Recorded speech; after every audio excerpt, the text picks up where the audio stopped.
ఇవాళ మధ్యాహ్నం 3 గంటలకు కేబినెట్ సమావేశం కానుంది. సీఎం రేవంత్ రెడ్డి అధ్యక్షతన జరగనున్న ఈ భేటీలో కీలక అంశాలపైన చర్చించి నిర్ణయాలు తీసుకోనున్నారు.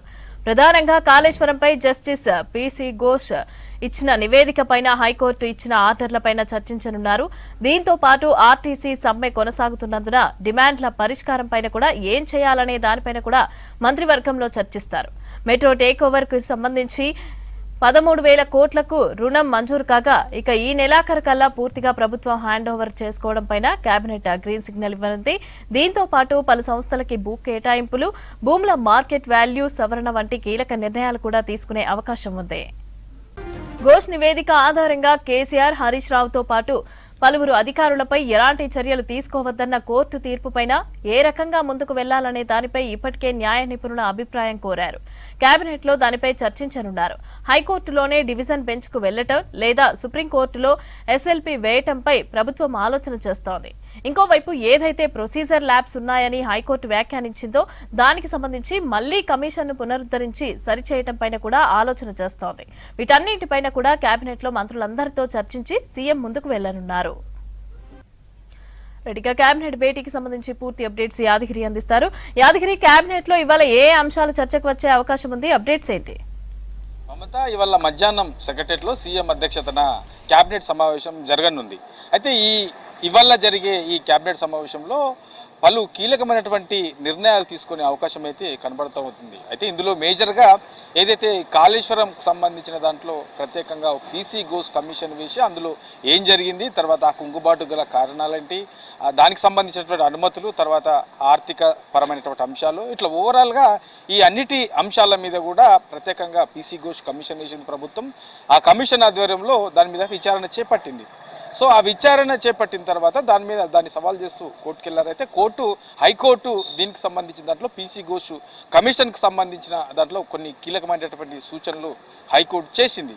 మరి ఆ సూచనల ప్రకారము ఏం చేద్దాం, ఎట్లా ముందుకు వెళ్దాము, ఏంటి ప్రత్యామ్నాయంగా మరో దారి ఏమైనా ఉందా, లేదంటే దీన్నే మళ్ళీ హైకోర్టులో ఏదైతే నిన్న హైకోర్టు పలు సూచనలు చేసిందో ఆ సూచనల ప్రకారం మరి ఎట్లా ముందుకెళ్తే బాగుంటుంది, లేదంటే మళ్ళీ ఆ కమిషన్ని మరోసారి నియమించి ఆ కమిషన్ ద్వారా పూర్తి స్థాయిలో హైకోర్టు ఏదైతే చెప్పిందో ఆ చెప్పినటువంటి అంశాల మీద మళ్ళీ ఒకసారి విచారణ చేపడదామా? సో ఇట్లాంటి కీలకమైనటువంటి అంశాల మీద ఇవాళ జరిగే కేబినెట్ సమావేశంలో ఈ కాళేశ్వరం కమిషన్కి సంబంధించి పీసీ ఘోష్ కమిషన్కి సంబంధించినటువంటి అంశాల మీద ఏదైతే హైకోర్టు పలు సూచనలు చేసిందో ఆ సూచనల ప్రకారము దాని మీద వాళ్ళు చర్చించి ఇవాళ మధ్యాహ్నం జరిగే కేబినెట్ చర్చించి దాని మీద ఒక కీలకమైనటువంటి నిర్ణయం తీసుకునే అవకాశం అయితే ఉంటుంది. వీటితో పాటు ఇప్పటికే ప్రభుత్వం కూడా ఏదైతే ఎన్డీఎస్ఏ రిపోర్ట్ ఇచ్చిందో ఈ కాళేశ్వరంకి సంబంధించిన ప్రాజెక్టు మీద ఆ ఎన్డీఎస్ఏ రిపోర్ట్ ఆధారంగానే దాన్ని అందులో మళ్ళీ అక్కడ ఏదైతే కుంగుబాటు జరిగిందో ఆ కుంగుబాటుకు సంబంధించిన ఆ ఏరియాలో అంతా కూడా మళ్ళీ రిపేర్లు చేయాలని చెప్పేసి ప్రభుత్వం ఇప్పటికే నిర్ణయించింది. ఆల్రెడీ మంత్రులు, తర్వాత CM Revanth Reddy, NDSA chairman కూడా అక్కడికి వెళ్ళి ఎక్కడెక్కడ మరమ్మతులు చేయాల్సిన అవసరం ఉంది. సో ఏంటి అనే దాని మీద పూర్తి స్థాయిలో ఇప్పటికే డైరెక్ట్గా అక్కడికి వెళ్ళి వాటన్నిటి కూడా పర్యవేక్షించారు. కాబట్టి ఈ కాళేశ్వరం కమిషన్ సంబంధించినటువంటి అంశము, తర్వాత ఈ కాళేశ్వరం ప్రాజెక్టుకు సంబంధించి పునరుద్ధరణ పనులకు సంబంధించినటువంటి అంశాలలో కూడా చర్చించి ఇవాళ జరిగే కేబినెట్లో దాని మీద కూడా నిర్ణయం తీసుకునే అవకాశం అయితే కనబడతా ఉన్నది. ఇక వీటితో పాటు ఈ కమిషన్తో పాటు ఇప్పుడు ఆల్రెడీ ఈ ఆర్టీసీ సంబంధించి ఆర్టీసీ కార్మికుల డిమాండ్లను ప్రభుత్వం ముందు పెట్టి వాళ్ళు అప్పటికే సమ్మెలో ఉన్నారు. కాబట్టి మరి వాళ్ళ డిమాండ్లు ఏమున్నాయి, ప్రభుత్వం ఇప్పటికిప్పుడు ఆ డిమాండ్లలో ఏవేవి పరిష్కరించే అవకాశం ఉంటుంది, సో ఆర్టీసీ కార్మికులను సమ్మె విరమింపజేయాలంటే ఏం చేయాలి, వాళ్ళ డిమాండ్లలో మేజర్గా ఎట్లాంటి అంశాలు వాళ్ళు లేవనెత్తున్నారు అనే దాని మీద కూడా చర్చించి దాని మీద కూడా ఆర్టీసీ కార్మికుల సమ్మెపైన కూడా చర్చించి దాని మీద నిర్ణయం తీసుకునే అవకాశం అయితే కనబడుతున్నది. వీటితో పాటు ప్రభుత్వ ఉద్యోగులకు సంబంధించి కూడా ఇప్పటికే ఆ ప్రభుత్వ ఉద్యోగులు కూడా వివిధ రకాల నిరసనలు వ్యక్తం చేస్తున్నారు. సో వాళ్ళకి డిఎల్ పెండింగ్ ఉన్నాయి, తర్వాత రిటైర్మెంట్ బెనిఫిట్స్ పెండింగ్లో ఉన్నాయి. సో వీటితో పాటు మరికొన్ని అంశాలు కూడా వాళ్ళు డిమాండ్ చేస్తూ ఉన్నారు. కాబట్టి ఈ ప్రభుత్వ ఉద్యోగులకు సంబంధించిన దాంట్లో కూడా ఎట్లా ముందుకెళ్తే బాగుంటుంది, ప్రభుత్వం ఇప్పటి వరకు వాళ్ళకి ఏం చేసింది, ఇంకా ఏం చేయాలనుకుంటుంది, వాళ్ళ దగ్గర ఉన్నటువంటి వాళ్ళు లేవనెత్తున్నటువంటి డిమాండ్స్ ఏంటి, ఇట్లా ఓవరాల్గా ఒక పక్క ఆర్టీసీ కార్మికుల సమ్మెకు సంబంధించి, మరోపక్క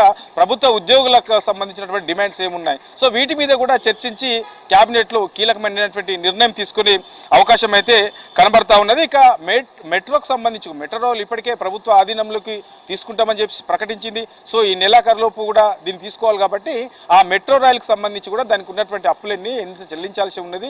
సో ప్రభుత్వ ఆధ్వర్యంలో ఇది ఎప్పటి నుంచి అందుబాటులోకి వచ్చే అవకాశం ఉంటుంది అనే దాని మీద కూడా ఇవాళ జరిగే క్యాబినెట్లో చర్చించి దాని మీద కూడా నిర్ణయం తీసుకునే అవకాశం అయితే కనబడతా ఉన్నది. ఇక ఇప్పటికే ఏదైతే ఈ కాళేశ్వరం కమిషన్కి సంబంధించిన దాని మీద విచారణ చేపట్టాలని సిబిఐ కూడా లేఖ రాసింది రాష్ట్ర ప్రభుత్వం.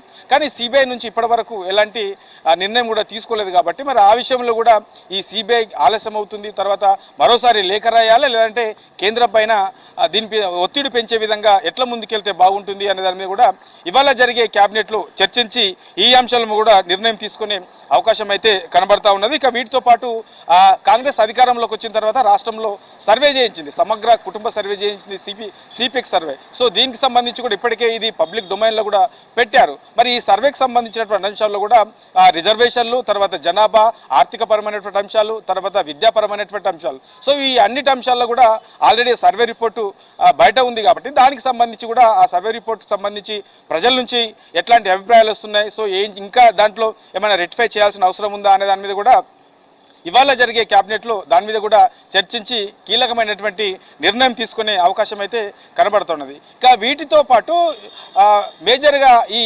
జిహెచ్ఎంసీ ఎన్నికలు, లేదంటే ఎంపీటీసీ, జెడ్పీటీసీ ఎన్నికలు ఎప్పుడు అనేది కూడా రాష్ట్ర వ్యాప్తంగా పెద్ద చర్చ జరుగుతూ ఉన్నది. కాబట్టి ఈ జిహెచ్ఎంసీ ఎన్నికలు ఎప్పుడు ఉండే అవకాశం ఉంటుంది, ఎంపీటీసీ, జెడ్పీటీసీ ఎన్నికలు ఎప్పుడు ఉండే అవకాశం ఉంటుంది, లేకపోతే ఈ మధ్యకాలంలో వీటిని ప్రభుత్వం నిర్వహించాలనుకుంటుందా, నిర్వహించకూడదు అనుకుంటుందా. సో ఓవరాల్గా ఈ రెండు, ఒక పక్క జిహెచ్ఎంసీ, మరో పక్క ఈ ఎంపీటీసీ, జెడ్పీటీసీ ఎన్నికలకు సంబంధించి దాని మీద కూడా ఒకవేళ ప్రభుత్వం ముందుకెళ్లాలనుకుంటే దాని మీద కూడా ఇవాళ జరిగే క్యాబినెట్ సమావేశంలో చర్చించి దాని మీద కూడా నిర్ణయం తీసుకునే అవకాశం అయితే ఉంటుంది. ఇట్లా ఓవరాల్గా ప్రభుత్వం చేపట్టే సంక్షేమ పథకాలు, తర్వాత ఇంకా అమలు చేయబోయే పథకాలు, తర్వాత ఇక కేంద్రం నుంచి రాష్ట్రానికి రావాల్సినటువంటి నిధులు, ఇక రాష్ట్రంలో ఇక నుంచి ఏదైతే సంక్షేమ పథకాలు అమలు చేయాలనుకుంటున్నదో, లేదంటే అభివృద్ధి కార్యక్రమాలు చేయాలనుకుంటుందో వీటన్నిటిపైన కూడా ప్రభుత్వం ఇవాళ జరిగే క్యాబినెట్ సమావేశంలో చర్చించి పలు కీలకమైనటువంటి నిర్ణయాలు తీసుకునే అవకాశం అయితే ఉంటుంది మమత.